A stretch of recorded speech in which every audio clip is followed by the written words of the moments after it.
मुलीच्या मृतदेहाची विल्हेवाट लावायला नराधमाला बायकोनच केली मदत। अल्पवयीन मुलीवर लैंगिक अत्याचार करून हत्या केल्याप्रकरणी कल्याणमधील प्रमुख आरोपीला पोलिसांनी बेड्या ठोकल्यात। मुख्य आरोपी विशाल गवळीला पोलिसांनी अटक केली आहे। विशालच्या पत्नीला देखील पोलिसांनी ताब्यात घेतलाय। दरम्यान आरोपीच्या पत्नीनं पोलिसांसमोर धक्कादायक खुलासे केले।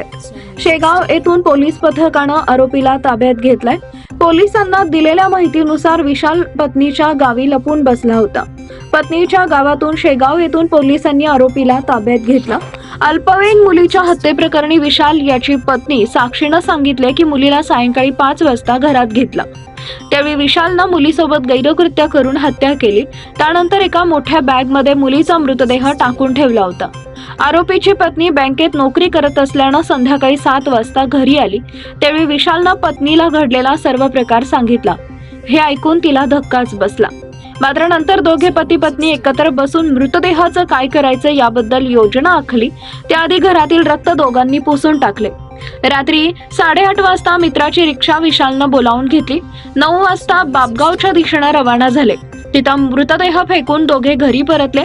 घरी परतत असताना विशालनं आधारवाडी चौकातून दारू विकत घेतली आणि तिथून आपल्या पत्नीच्या गावी बुलडाणा इथं निघून गेला।